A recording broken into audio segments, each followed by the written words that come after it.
my name is Colleen Palumbo, and I am presently the curator of the Golden Museum and the archivist here as well.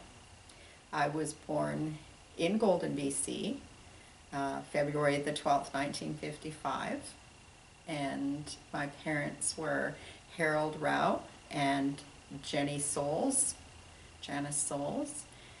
My four grandparents, from my mother's side, my grandparents were Janet Broer and Martin Souls, and on my father's side, Jenny Imler and Louis Rao were my four grandparents. So it gives you an idea of my history here in the valley and the obvious fact that from those four families I have a lot of relatives here in the Columbia Valley. I grew up on a small farm outside of Golden, about 11 kilometers, or 11 miles, south of Golden towards Parson. Dad bought the farm, 160 acres, with his pension when he came back from the Second World War. He purchased the farm from Tom Hawks. Tom Hawks was an old time Valley man who arrived here in about 1912 with the Piggott family. He was married to one of the daughters of Edith Piggott, and they homesteaded on two pieces of property that joined each other, on corners that joined each other. And first they built a home for Mrs. Piggott, and then they moved over onto the other quarter and built for Tom Hawks and his wife.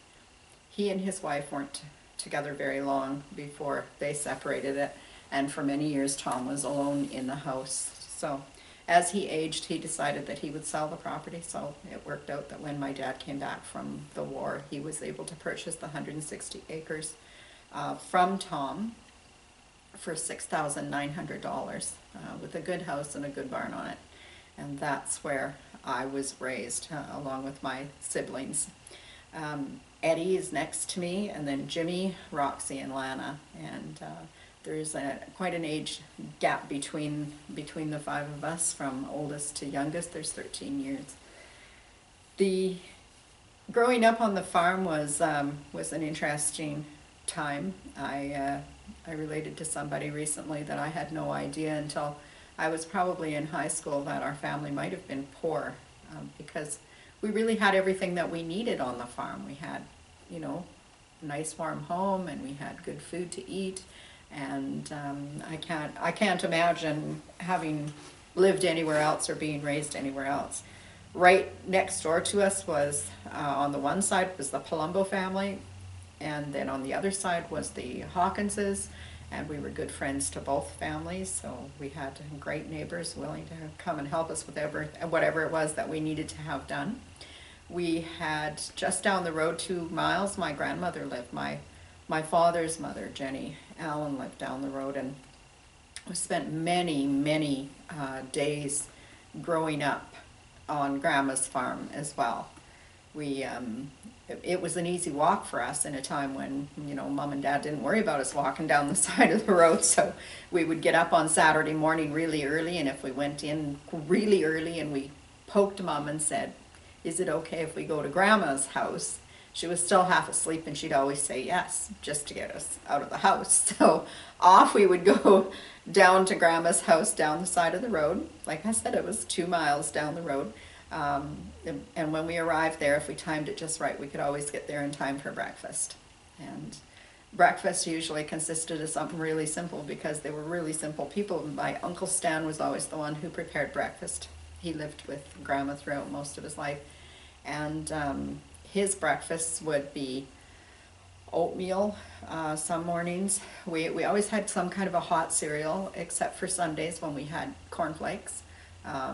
And he always had buttered toast, and Grandma made sour cream butter that was spread on the toast, and the toast was always burned. We knew it was breakfast time when we could hear Uncle Stan in the kitchen scraping the toast. And all the years that they had that old toaster, it was the same thing every morning. The smell, you could smell the burnt toast, and then he would patiently scrape all the burn off, and then he would cover cover it over with some of that sour cream butter, and you know, if you didn't have a taste for it, it wasn't very good, but we thought it was pretty great if we were able to get there in time.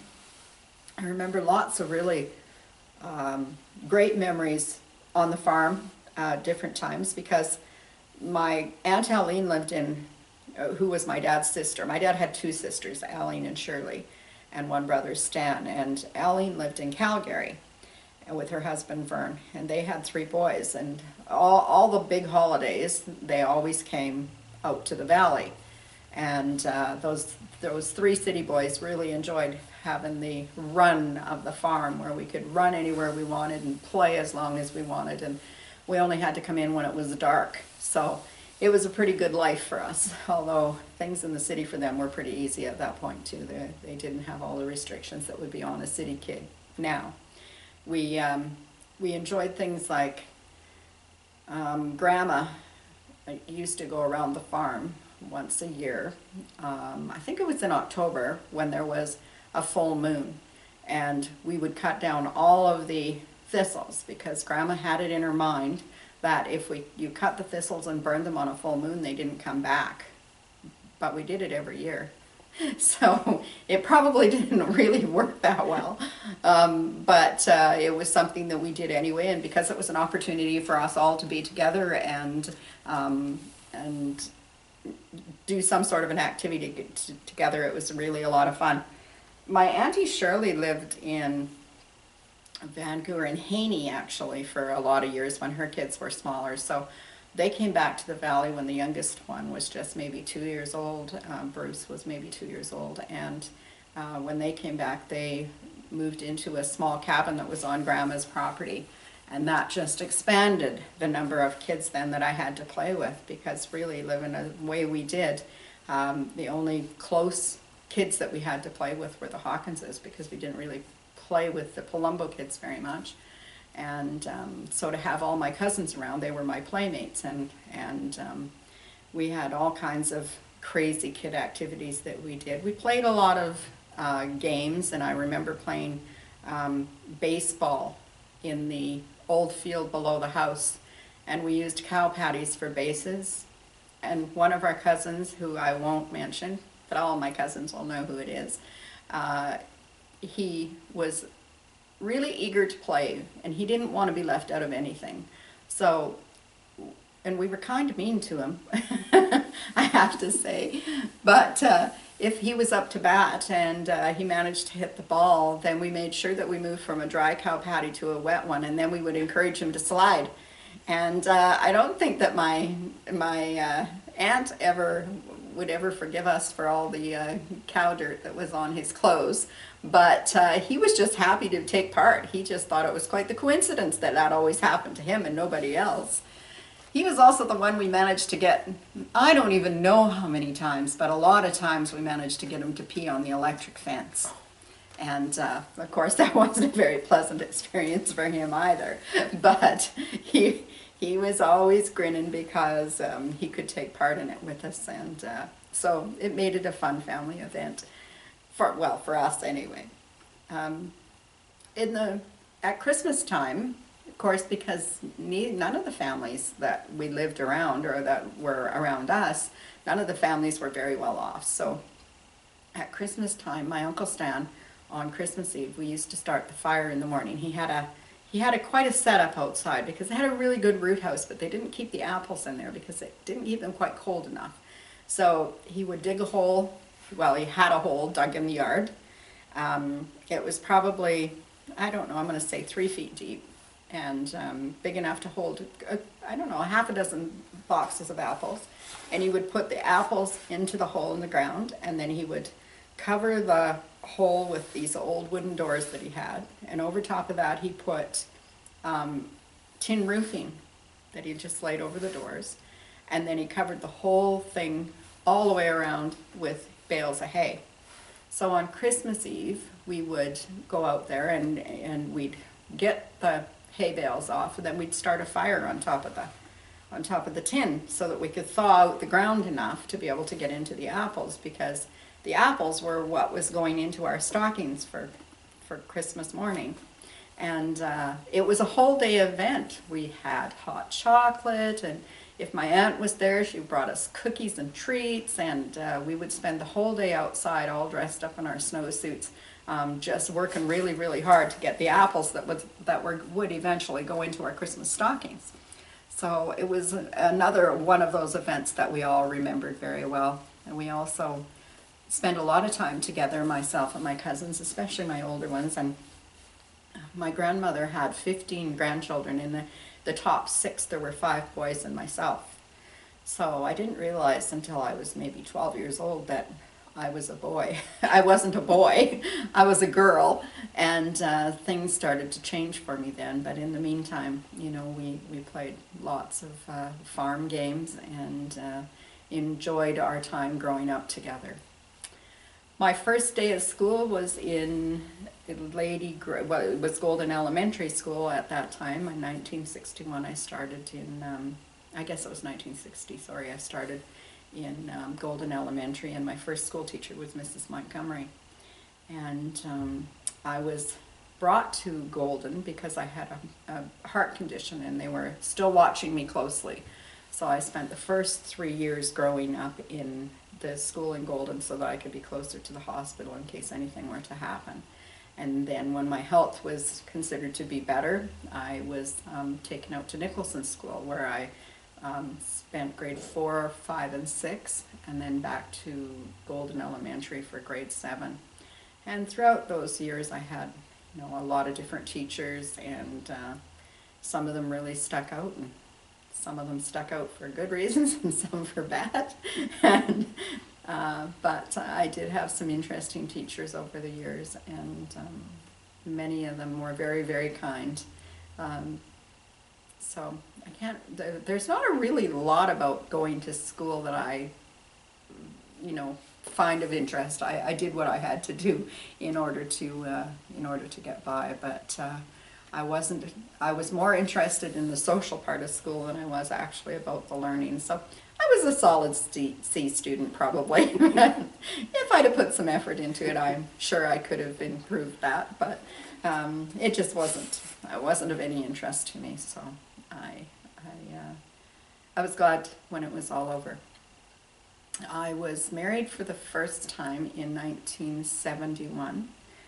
We were married in the courthouse in Golden. I married Rick Torrance, and I was a ripe old age of 16 and he 21, and I remember grinning when I saw our marriage certificate and it said that I was a spinster, because I always considered a spinster to be a really old unmarried lady, and here I was 16.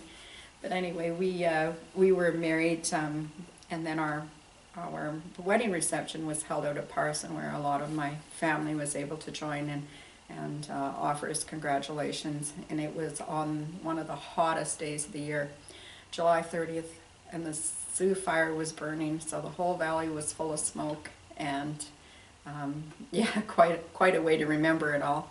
And of course, that fire was devastating to the valley. It certainly burned off a lot of timber that was sorely missed. My first married house was in Castledale, BC, and we weren't too far from one of my old aunts and uncles, and they helped us through our first year there. And then we moved onto the Isaac Allen place, which was up on the McMurdo Bench, and were there for another couple of years before we moved down into the valley and got closer to Golden. We had 2 kids. Our oldest is Mandy Torrance, and Mandy was born to us when we were still living up on the McMurdo Bench. And the year that she was born, of course, in 71, the snow was the deepest I've ever seen it in the valley. We had 15 feet of snow on the ground, and my mom brought my brothers up to our house so that they could shovel out the windows so that we could have some light, because the snow was higher than the roof of the house. So it took a lot of shoveling to get some light in, but it was an interesting year. When I came home from the hospital with Mandy on December the 22nd, we couldn't get up the McMurdo Bench Road because there was too much snow and they hadn't been plowed. So my brother got out his snow machine, and he and my ex rode the snow machine up to our place so that we could get diapers and things for the baby, and we spent our first 4 or 5 days away from the hospital staying with my parents because we couldn't get to our own house. That winter of 71, of course, led to flooding in 72, which only makes sense. And a lot of houses and a lot of our friends in town, especially in the lower south side of town towards the Columbia, a lot of the houses were flooded down there, and people were moving around the streets of Golden in boats. And it was a pretty common sight to see everybody in rubber boots, but you know, there's only so far down the street you could go in rubber boots before you really needed a boat. And so interesting time in for my first marriage years. Our son came in 1975, so we had a bit of a gap in there, and happy addition to the family. And what's his name? Patrick. Yes, our son's name is Patrick Torrance, and Patrick lives in Golden. Mandy's living away in Victoria. But yeah, so as they were growing up, we bought a small trailer from Mr. Jarvis, who used to live down the valley from my grandma, about maybe 3 miles down the road from Grandma's house. And he worked at the courthouse in Golden, I believe. And I can't remember if Mrs. Jarvis ever worked out of the home, I'm not sure. Anyway, their son Ken was a good friend of ours, and when we said we were looking for something, so we found that they had this great little trailer. It was 8 feet wide by 35 feet long, and we paid $800 for it. And we moved it onto property that my dad owned, and we thought we were just like on top of the world, because here we were homeowners, and it was a pretty cozy little home. But I have to say that we definitely made it a little home, and it was everything that we needed was there. We were close to the creek, which was a good thing, because where we set the trailer up, there was no power. We had no running water. So we soon learned how to live that way. We had coal oil lamps, and we did have a TV that ran off a battery, so I could watch about an hour of TV a day and get through the week before we had to put the battery in the car and and get it charged up again for the following week. So things were, well, we didn't think of them as being tough, but we were young. So, you know, you're not aware that those things might be rough. But anyway, that's how we lived for a few years before we again made the move. We moved into town then, and then bought another trailer, and a bigger trailer, newer, and moved it back out onto Dad's land again, but in a different location, because by that point Dad's house had burned down, so and he had moved up on the hill, so we had a different place to go.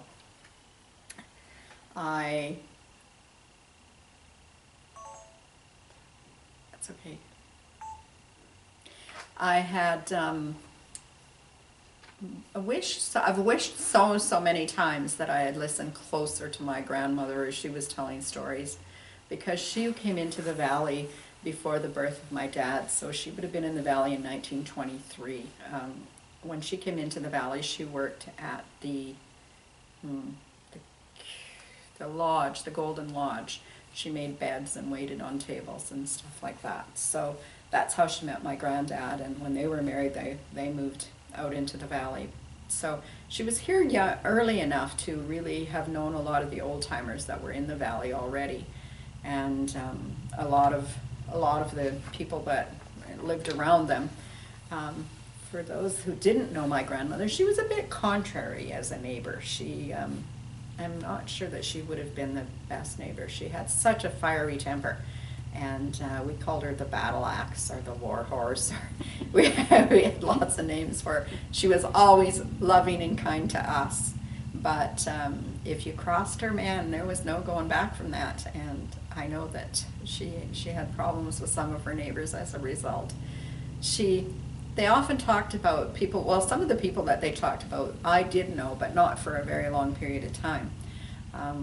Mr. and Mrs. Addison, Nat and Daisy Addison, who lived up on the McMurdo bench, they had no children to remember them. So, you know, I'd like to remember them a little bit. They were an absolutely lovely couple who really lived a really rough, I shouldn't say a rough life, that would indicate that things were bad for them. They weren't, but they lived in a house with no power and no water, and I guess maybe quite a few of us did. It just didn't come to me until maybe right now that we weren't the only ones in those circumstances. But anyway, they were a very kind elderly couple that I knew growing up, and Mr. Addison gave me a really great life lesson. My sister Lana, who's 13 years younger than I, and I decided we would go to Grandma Allen's one morning, and she was only just a year old and just learning to walk, and I thought it would be a great idea if we did this thing. And we got only to the top of the hill when she's like, pick me up. And I carried her for a little ways, but she was so heavy that I put her back down. And I saw a car coming way down the road, because of course they traveled slower in those days, so you could see them coming for quite a ways. So I put my thumb out, and then it was Mr. Addison who stopped to pick us up. And he was really kind till we got in the car and got moving, and then he just tore into me. He said, young lady, how dare you be out here hitchhiking? You don't know who might pick you up. And it could be somebody that means you harm, and you shouldn't do that. And by the time I got to Grandma's house, I was just sobbing. I was so upset. And he came into the house, and he never gave me away. He never gave me away to Grandma that I'd been hitchhiking. But I'll tell you, I've never hitchhiked since. It was a pretty good lesson. But other neighbors around where we lived, of course, right where we lived, we had Russ and Alice Hawkins. And Russ was an American who came into the valley. Oh, I'm going to have to guess at that, but I would say 56 or 57 maybe that he came into the valley. I know my parents knew them first when they were first married, and Russ had been an American in the American Navy, and had an accident and lost one eye, and but they were really good neighbors. I don't ever remember ever wanting for anything that they wouldn't have helped us with, and I believe it to be the same today, that they're pretty exceptional people. We've lost both Russ and Alice, but their kids are still on the old farm place, and yeah, they still have that same kind of helpful attitude that a lot of the older families in the valley developed, because, you know, we sit up here and in Golden, in this area, we sit in a pretty unique position where lots of times we get cut off from the outside world, and you really had to depend on your neighbors and your friends to be able to look after you during rough times like that. When the roads were closed and there was no traffic getting through, that meant you were really cut off from the world. So we had Hawkinses, we had Mr. and Mrs. Burglow. They lived close to us as well. We didn't have much to do with them, though. They were another couple that never had children. They kept to themselves. They're very quiet, but we always knew that if we needed them, they would be right there. And then up the road was Sam Palumbo, and above him was Clarence Palumbo. And you know, over the years, there's all the things that go back and forth between neighbors, dogs running to your house, cows getting out, all those kinds of things, but never anything that made any bad neighbors, for sure. And then, yeah, then right down the valley, there was one more house, and then my grandma's. And around my grandma, though, there were, I didn't know them, but Henry Rose Couturier lived near my grandmother's house, and I know that they were at odds with each other many times. Generally had something to do with my grandmother losing her temper. And they told a great story when my Aunt Aline and Aunt Shirley were young Mr. and Mrs. Rose's dog used to always come up to the farm, and it was pestering the chickens because, of course, your chickens were loose in the yard, so it would chase the chickens and it was killing them. And Grandma had talked to them about it several times and said, you know, you need to keep that dog at home.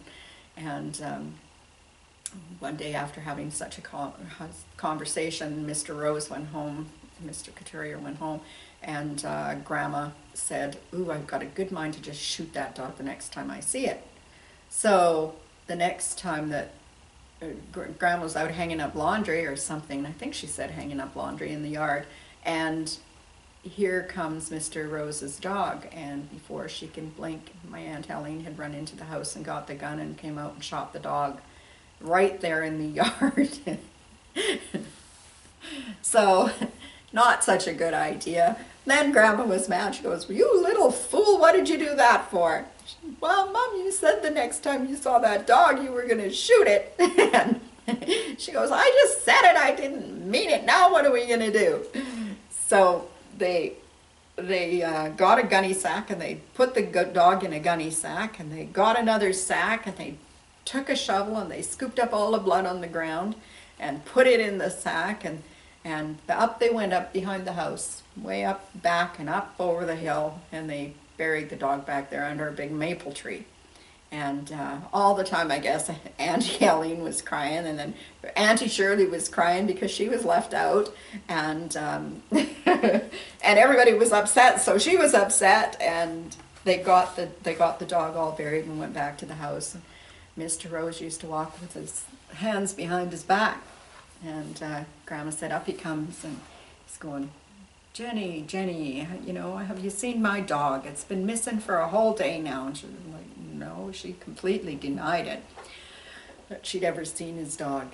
And he didn't believe her, I don't think, and he skulked around for a couple of days before he finally gave up and never bothered her anymore. But those were the kinds of things that that went on around Grandma's farm. I started to work. Where will I start with starting to work? I started to work when I was only 15 years old, and I worked first for Marie Rowan, who had the restaurant at the Golden Lodge. And I worked for her for maybe 3 months while I was in high school. And I got the job simply, I think, because I was going out with her son at the time. And so she needed somebody, so I was able to help her with that. Of course, I was too young to be able to serve alcohol, so she would still have to come out, pardon me, from the kitchen to go to the bar window I could order, but I couldn't carry it to the table. So she would, I would order, and then she'd have to come out to deliver it to the table. So it was good. It gave me some experience, and then she decided that she wasn't going to run the business any longer, but she wanted me to be able to continue to work, so she phoned George Polis up the hilltop, and she said that she had this girl, me, who had some experience, but that I could use a lot more, and she thought I might be a good fit. Well, I remember with terror the first time I met George Polis, because I had heard so many things about him and how hard he was to work for, and he was mean and he would make you cry, so forth. And all of that was true, by the way. He did make me cry, but he also was a really great trainer, and I learned so well at the hands of the master, as did so many young girls in Golden. They got their start if they were going to wait tables. It was George Polis, George and Gus who trained a lot of young people and gave them a chance, gave them jobs when they couldn't have gotten jobs anywhere else probably, but they were willing to put in the training. But I know that I wasn't the only one that they made cry. But at the end of the day, they were loyal to us. And if we needed anything, they were always there to help us out. And so I worked for George for, I think, about 12 years, off and on. You know, after babies were born, I'd go back to work and so forth. But I worked through the rest of my high school, and they would pick me up from high school at 3:30 and take me up so I could start my 4 o'clock shift. And so they were committed to us as much as we were to them. And at that point in time, the Hilltop was a pretty happening cafe. It was the place that everybody went in town, really. And it was a truck stop as well. There, below the Hilltop Cafe, there was a truck stop repair shop down there, Roger Ryu, and I think maybe his brother Louis. There were several brothers. I don't know if they were all involved in that operation or not. But, well, I worked in the Hilltop Cafe. My brother and cousins, Wayne and Jean Randy, and my brother Ed, worked in the service station. So we could carpool back and forth to work. And, well, I shouldn't say that. I didn't have a driver's license till I was 20. I rode with them. So, but it was kind of a close-knit group of people that we worked with up there. And, you know, I always worked with people who I knew from high school, so that was kind of nice. And there were a couple of older ladies that worked there all the years I was there and beyond. Even I'm thinking of Henny Pye, who worked there for so many years, you know. And anyway, we worked in that operation was George and Gus Polis and their wives, and one of the kitchen cooks that I enjoyed working with, but most people didn't, but I did, was Perry. I don't even know Perry's last name, but Perry worked in the kitchen.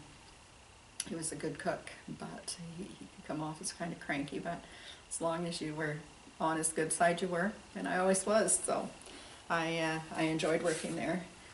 I started to work at the ABC restaurant the year that the mill went on strike.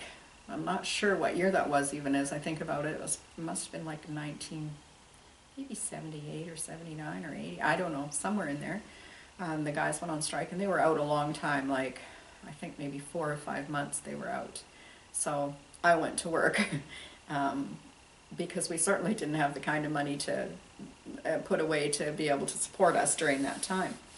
So every day I went to work and said, okay, today my tips are for the power bill or whatever. And it worked out, you know. I made enough money waitressing there at the restaurant to keep the bills covered while Rick was off work. And I realized while I was there that I really enjoyed working out. That, you know, my kids were old enough that my sister-in-law said to me, you can only bake so many cookies, and that realization set in while I worked there that, you know, I enjoyed working out, and what was I going to do at home all day long? So after that I set about finding a job. I was thinking only part-time, so I happened to be renting movies in it. Manjit and Gurmit Manhas's Star Video, which was fairly new at the time. They were still over in the building where the Bamboo Inn was. And I went in there to rent some movies, and I said to Manjit, who was behind the counter, don't you ever get a day off? And he said, no, we were looking for somebody to work. And I said, well, I'm looking for a job too. So he goes, oh, well, you're hired. It's like, oh, okay. So I got that job, and I went to work for them in 1985. And I worked for them for the next 5 years through the move from the old store into the new store. In fact, I only worked a shift or two in the old store, and then moved over into the new store, which is where the Source is today. And they were in that building. That was the Royal Bank building. It was built for the Royal Bank. Don't remember that. Is that right? Yeah, the Royal Bank was in there, so it had all kinds of interesting features. They had to work around like a giant safe in the back, and glassed office windows that were bulletproof and things like that were in that building. So I was there, and pretty soon I was managing the store. And but they were there hands-on every day anyway. they didn't really need to call me the manager, but they did. And I really enjoyed it. I love working with the public. I've always enjoyed my work with the public, and that was no exception. Not only did we rent movies, but we also sold appliances and TVs and things like that. So it gave me opportunity to learn some new skills, and I love to learn, so that was right up my alley. They sent me off to a course in Calgary with Michusta of Canada, who was a partner with Panasonic. And while I was there, they taught me, well, while I was there, I saw some of the first touchscreen TVs, which wouldn't come out for another 20 years, but they were experimenting with them there, which was kind of interesting. And but they trained me to become a microwave specialist so that I could entertain at trade shows. I could cook food and serve it to the public. And that was a really interesting part of my job, because I got to go around to, communities in our area, not just Golden, but in communities in our area, and do trade shows. So did those in Revelstoke and in Vermeer and neighborhoods close by. It was an interesting time too. My kids were growing up, and my daughter was getting prepared to get married and move, or should say move out, not get married yet. She waited on a while for that. But and then in 1990, in the spring of 1990, I think it was maybe in first part of April, so almost this time, I saw a small ad in the newspaper that said that the Golden Museum was looking for a curator. And so I sent in my resume, and they called me and set up an appointment. And I came here to this museum for my interview. I was so terrified. I had never interviewed for a job before, because every job I had had was just okay, you're hired, and when you work hard and you have a good reputation, it's not, you get those calls. You don't have to interview. And especially in a small town where everybody knows everybody, and they want that kind of work ethic. So I came here to this job, or to the interview, and here were 9 members of the Historical Society all lined up on one side of the table and me on the other side. And my poor little knees were just knocking together because I was so nervous anyway. And I thought, when I walked through the door and I saw them all sitting there, I thought, oh, I am never going to get this job. Because they're all looking really sober too. They all had their game faces on, and everybody was looking so sober. And I just thought, well, maybe I don't even want to work for these cranky looking people. I don't know. But anyway, they started asking me questions about where I'd worked before and what my experience was. And finally, they're starting to wind down. I think they had just about everything they wanted when it was, who was it? Wilf Habart said to me, "You look kind of familiar. Who are your mom and dad?" And I said, "Well, my dad's Harold Rao and my mom is Jenny." And he goes, "Yep, I knew your grandpa. I worked with him. He was a master with a cant hook." And it was just like, then everybody relaxed and we got smiles on our faces, and it was much nicer. May Yurik piped up and says to me, "So, are you past the childbearing years?" Which I thought was kind of cheeky. And I said, "Yes, I definitely am. That's way behind me." And she said, "Well, good, because the last girl that we hired to do this job, now we got her all trained and everything, and now she's gone and had a baby.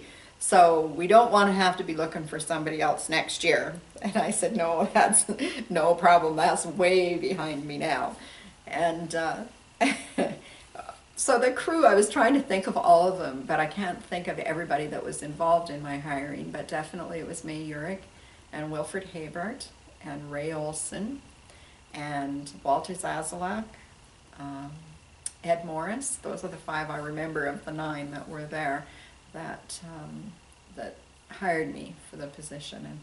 And May, as kind of a parting shot, she said, "Well, if we decide that you're the one for the job, I hope that you're going to stay here for a long time." And I said, well, May, if you hire me, no, I didn't say May, I said, Mrs. Urick, no, if you hire me, then I promise that I'll be here till I'm an antique myself. And here I am 25 years later. I think I've kept my promise pretty well. So I love my work that I do here at the Golden Museum. My family has changed a lot over the years. I was divorced in 1996 and remarried in 98 to Gino Palumbo, who was the boy next door, and we came into it each with children. He had two, I had two. By the time that we came together, I also had my grandson who lived with me. So we had these two older kids who were gone from home, and then his kids, we had them 6 months of the year. So we brought our families together, and we've been married 17 years now. So interesting years for sure, with the kids moving to various places and everybody going in different directions, and we live in town now. We started in town, and then we moved out of town, and then we moved back to town, so here we are again. Both of us, enjoying the work that we do, and I am so grateful that my ancestors had the good sense to come here to the Columbia Valley, because it's been an amazing place for us to, for the family to put down roots and for us to grow up here.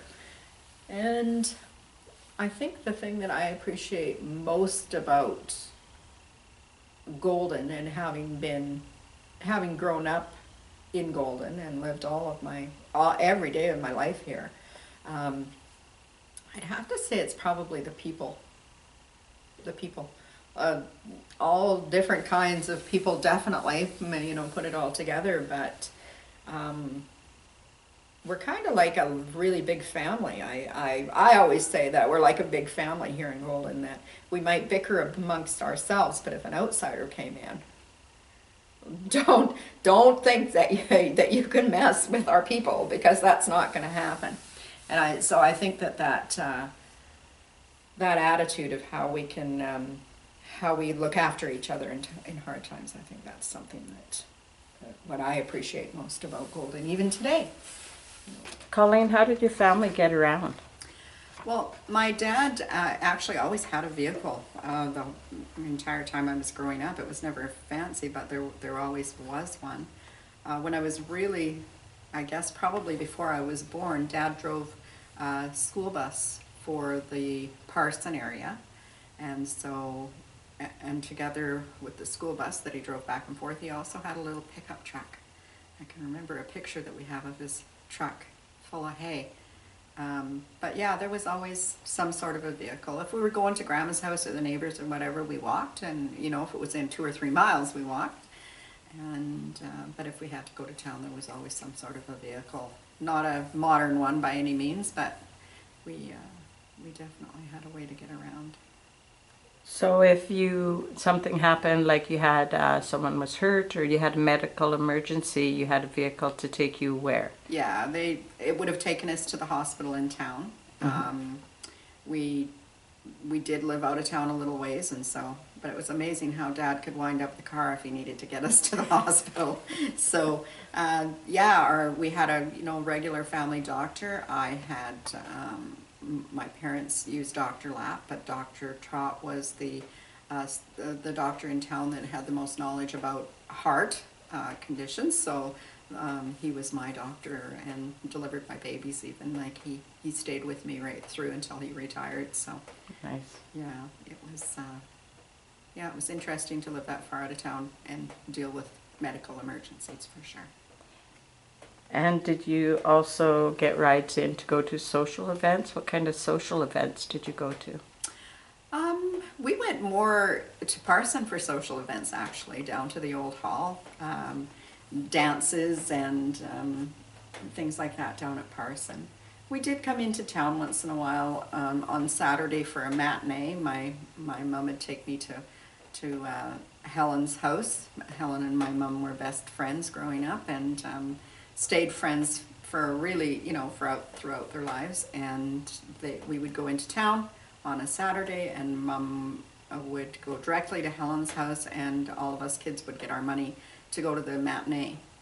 And so there would be 5 or 6 of us, because Helen had 7 kids and my mom had 5. So there'd be, the older ones of us would be piggybacking the younger ones from down in behind the hospital, which is where Helen lived, over to the theater, and we would get ourselves into the theater and watch the matinee, and it gave our mums a chance to have a visit, and then we reversed it. And usually, if we came into town on a Saturday for a movie, we usually had dinner with Helen in town too before we headed back home. Nice. And did you have a favorite store or any place where you shopped in Golden? Oh, I think everybody shopped at Casey's and Mr. King's, but Casey's was an interesting place to shop because the aisleways in his store were very narrow, and there was stuff from the floor to the ceiling, and if you said to him, "Oh, I see you don't have whatever," sure enough, he'd come up with it from somewhere. He would shuffle along between those narrow little alleyways, and sometimes that meant going up this steep ladder up into the attic, and sometimes it meant going down a steep ladder down into the cellar. But he always seemed to come up with whatever it was we needed. And I know that he was really kind, not just to us, but to other people too. As we were talking with people, I hear them telling stories too about, when it was Christmas time or any kind of a holiday where kids might benefit from. He would always send you home with your grocery order with a treat inside. There was always some candy or crayons or something always in the order. But Mr. King's was a pretty nice place to shop too. He had all kinds of things in his store that were different. Like Casey didn't have a lot of china and things like that. It was more groceries, but Mr. King had the china and other knickknacks like that were a little more refined maybe, and so it was also a really nice place to shop. And it had the most beautiful staircase. I can remember as a kid just thinking that I couldn't imagine anything more fine than that. It was so nice to just walk into a store and see this grand staircase leading upstairs to this little shopping wonderland up there. And every now and then he would come up the stairs too and wander around and ask you what you liked and what so forth. So it was really nice to shop there as well. Yeah, I remember those stairs as well. Do you? Yeah. And then you must remember also the variety store as teenagers. We all Yes. we all went to Mr. Marvel's variety store, and we could all find all kinds of things in there too that would interest us. And I remember with my first job, I did some shopping at the variety store, and then I went over across the street to, was it Kinley Sides at the time? I can't remember who had that store at the time. But I bought a wool sweater there. Oh my goodness, the Walshes had the store at the time. Oh yes, right. And I bought a fisherman's knit wool sweater there. It was $29 and took up most of my very first paycheck. Were you involved with any service clubs or organizations? Oh, yes, over the years I've been involved with quite a few service clubs and groups. Many years ago, we looked after the canteen for the horse club, so I was a member of the horse club. Did do some riding, but I wasn't as big on riding as lots of things that I took on. It was kind of like, okay, well, I've done that now. I loved the horses, but I certainly wasn't a great rider. I was never very comfortable doing it. So I was involved with the horse club briefly, and then, of course, my brother Ed, he raced snow machines here locally in the Golden Cup, and so I did volunteer with him and with the Cup to make sure that continued to happen the number of years that it did. It was a pretty huge event too. And what else did I do? Well, I was a volunteer with the Parson Community Hall Society more recently, and also the Golden Rockets Hockey Club. I was a member of that organization for let's see, I've been involved with them for 14 years. I think I was the president for about 8 of those years, and it's pretty dear to my heart to be able to bring such great entertainment like that to the people of Golden, and to, you know, have such an impact on young people, because these young men come from all over the place. To have the opportunity to play here is a pretty big deal for them. So you've got to try and make sure that they have everything that they need while they're here, and it brings a lot of dollars into our community in an economic way. So, and presently I'm the president of the Golden Community Resources Society, an organization that I'm really proud to be involved with, because they do so many good things for the community. We run an awful lot of programs, including ones that cover childcare, a Mountain View assisted living, the seniors housing, there's just so much. The youth center, and has for many years in Golden done some really, really great stuff for our community. So I'm really proud to be part of that as well. And through the museum, I've organized the fall fairs that ran for a few years, and thought them quite successful. So yeah, I always try to pop in and do my part wherever I can, because I think that if we want our community to have great services, then we need to be prepared to help them along to be great. Yeah. Otherwise, what do we have if we don't all contribute? Can you think of anyone you know in the community that can do something better than everyone else? Wow. That's a great question, and I'll probably have this long list in a day or two, because I'll have put some more thought into it than I have right now. But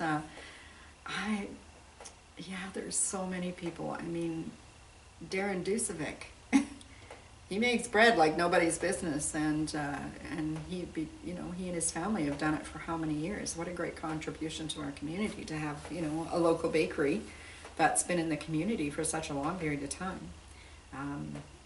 And how well they look after us, as a community. And, they're always willing to help us out. I don't know. I think that there are so many people in our community that do things so well that we forget, I think, the importance of them in our community, because they've just seamlessly been there and they're always there. So I'm a true believer in that. It takes every single person in the community to make it what it is. I've had people say to me over the years, "Oh, well, my family didn't do anything important here," But that's just not true. It takes every single person in that community. If you've never come into town even, if you've never participated in events in town, if your taxes help to run the school. Yes. So it takes every tiny little bit, every person in our community to make it what it is. So I don't know, to narrow it down to just one or two people would definitely be difficult. I think about the, old timers like that have passed, that have done some pretty amazing things, like George Souls, who was, the only person in Canadian history to receive a distinguished DCM with 2 bars. That's a pretty big deal, We had the actress from the movie The Fly, Patricia Owens. She was born in Golden, and that's a pretty big deal. I didn't know that. Yeah. So as old timers go, Mr. Vachon, he was the creator of the Common Sense Horseshoe. So Mr. Henderson, who came to the valley before the turn of the last century, was responsible for building a lot of the old homes and businesses in Golden. That was, his skill set. He also had a sash and door company and built caskets. He was the undertaker for a while. So he was a pretty handy fellow to have around. I think about Mrs. Souls from Parson, who always took ribbons at the flower show and at the fair, as did my grandmother. My grandmother was a lot of things, and One of them was not a very good cook. I know most people's grandmas, they brag about their grandmas saying, wow, my grandma was the best cook, but I could never say that because my grandma always said she'd rather shovel poop from the barn than cook in the kitchen, and it showed. She wasn't much of a cook, but I'll tell you, she could grow a garden like nobody's business. She always had lovely flower gardens and a vegetable garden to absolutely die for. I wish I had some of that skill, actually. But yeah, I'm thinking of all kinds of people up and down the valley, and I'd really like to remember, as I'm speaking, I'd really like to remember one old timer who is a family friend of ours who was a bachelor, and we're trying to remember them in our talks, in our conversations with people too. The old bachelors and widows in the community that didn't have children and didn't have anybody to remember them. So I'd really like to remember Harry Smith in our conversation, because Harry was born of a valley couple. He lived in the valley his entire life. He definitely did some time overseas during the Second World War, and when he came back from there, he had an accident and lost an eye, and he was a very kind man to our family. He and my dad had gone to school together up at Mountain Ridge School on the McMurdo bench, and they stayed in touch all their days. They were friends, and Harry was always interested in what all of us were doing, because he never had a family of his own, so he kind of took Dad's kids on as his kids. So he always had an interest in what we were doing, and I remember one time after we had Rick and I had gotten into our second trailer, the big trailer that we moved out to Dad's farm after his house burned down, and we got it all set up and everything. And Harry, on one of his visits, and he used to come at least once a week. On one of his visits, I said to him, well, I think I'm going to put in a garden.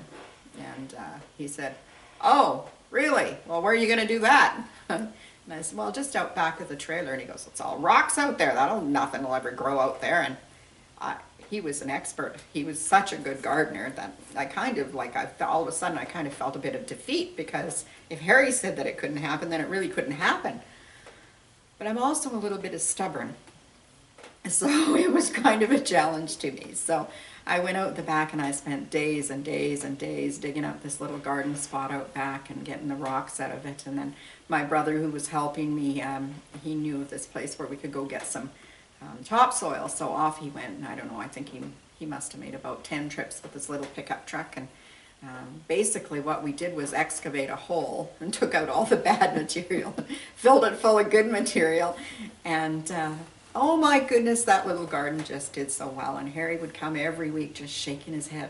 He had a grin on from ear to ear. I could tell he was proud of me that I had done such a good job with this garden. Anyway, that summer, as the garden's grown and I'm still feeling really confident about what I'm doing, I came into town one day, and here over at the Overweighted, they were selling all kinds of trees. So I picked out a tree, because where my trailer sat, there was no trees around it. So I thought, well, gee, it'd be nice to kind of have a tree grow up in the front, not thinking, how long that would actually take, but that it would grow up in the front and it would shade my front window, and that would be so nice. And so I bought this little maple tree, or little oak tree. No, it was a maple tree, I guess. And I took it home and planted it out the front of the trailer.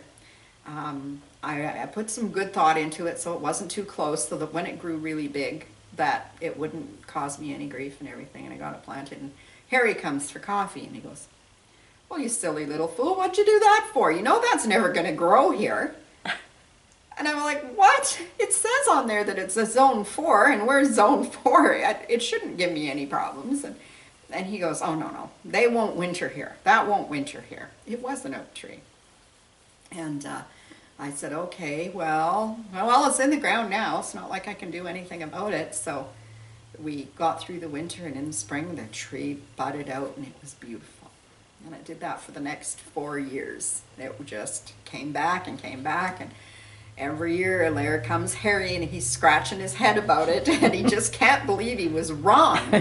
And I couldn't believe that I was right. That I had actually done something right. And the year that Harry passed away, that following spring, the tree never came back. So I always say he had the last laugh. But anyway, he was a great friend to our family, and I know that he was a friend of lots of people up and down the valley, so I wanted him to be remembered. Are there other people that you would like to remember? Oh, there are. I don't have lots of information on them, but I certainly want Jack Wilson to be remembered. Jack was a taxidermist down in the McMurdo area, he and his missus, and some of his taxidermy work still exists in people's homes around here. So, and I think he's been gone since about 1928, so almost 100 years that people are still hanging on to his pieces. So I'd like him to be remembered for sure. I know that I mentioned them earlier, but I'd really like Nat and Daisy Addison to be remembered because they didn't have children that I left behind. I'd like to have Mrs. Clark remembered. Mrs. Clark and her son Dennis came to the valley, I think around 1912. There was quite an influx of people from England who came at that time, during that time period, and almost right away after, she was quite an educated woman, and almost right away when they arrived here, she had a look around at the valley and said, you know, what an incredibly beautiful place this is, and look at that ugly scene over there where the logs are being taken out of the bush. And she said, we need to be replanting trees. We need to be planting trees to make up for the ones that we're taking away, you know. And this is a lady way ahead of her time. Like, who's really going to listen to this woman? Because, you know, they've been logging here obviously for almost 30 years, and they certainly didn't need some upstart woman to come along and tell them what to do, but she did, and they paid attention. And a lot of the farmers who were cutting on their own properties started replacing the trees. And I say that she's, you know, one of the reasons that we still live in a pretty pristine valley is because of her dedication to making sure that everything was reforested. Of course, I think I'd like to mention, I won't come up with their names, but I'd really like to mention what would I call them? The ladies of the evening who worked in Golden. I think it was a really hard business to be in, and the young women who came to the area, and you know, at one time Golden had 23 women working. That's really a really high number. Yeah. And a lot of them died young. You know, what a really sad existence for them. And obviously they didn't leave behind children and that would talk about them, or families that were proud of what they did. So I'd like to, you know, see that they be remembered, that we don't forget that, again, it takes everybody in the community to make it up, and that includes them. Johnny Bergenham, I think is a good example of someone that might be forgotten. Johnny and his sister Caroline, neither of them had children, and yet not only did they live to be really quite elderly in Golden, you know, we're talking in their 100th, past their 100th birthday, but Johnny and Caroline donated a huge piece of property, I think in the neighborhood of 500 acres of property, to the province to be, you know, to be kept as wetlands and area for animals. And they definitely could have left it to family members, but they chose to better our community by their donation, and I think that should definitely be remembered. That was a pretty amazing gift that they gave to the community.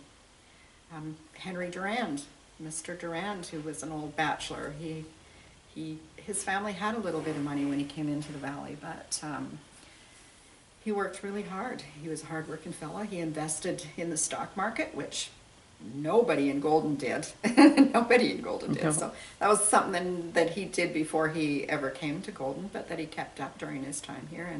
And when he passed away, he left $450,000 to the community, to the town of, to our community, to make things better for us, and that included money that went to help build Durand Manor in his honor, which is, you know, an amazing place for people to live out their last days. And so many people have, so many families have benefited from that facility.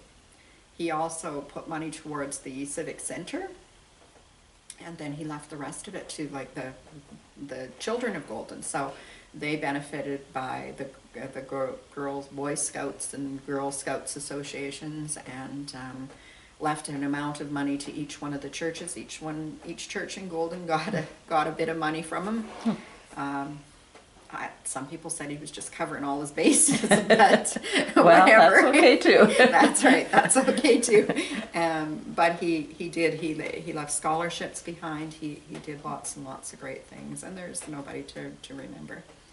I'd also like to remember Nurse Hardy, who was the first nurse hired at the new Golden Hospital in 1893, because previous to that, our hospital was a tent hospital, and we didn't have a steady doctor. We had to rely on the CPR doctor, but in 1893, Captain Armstrong and a bunch of people from the community said, that's enough, we need to have our own hospital. And so they went down to the coast and went after the government and said, this is what we've raised in our own community, but we need you to boot up the rest, which they did.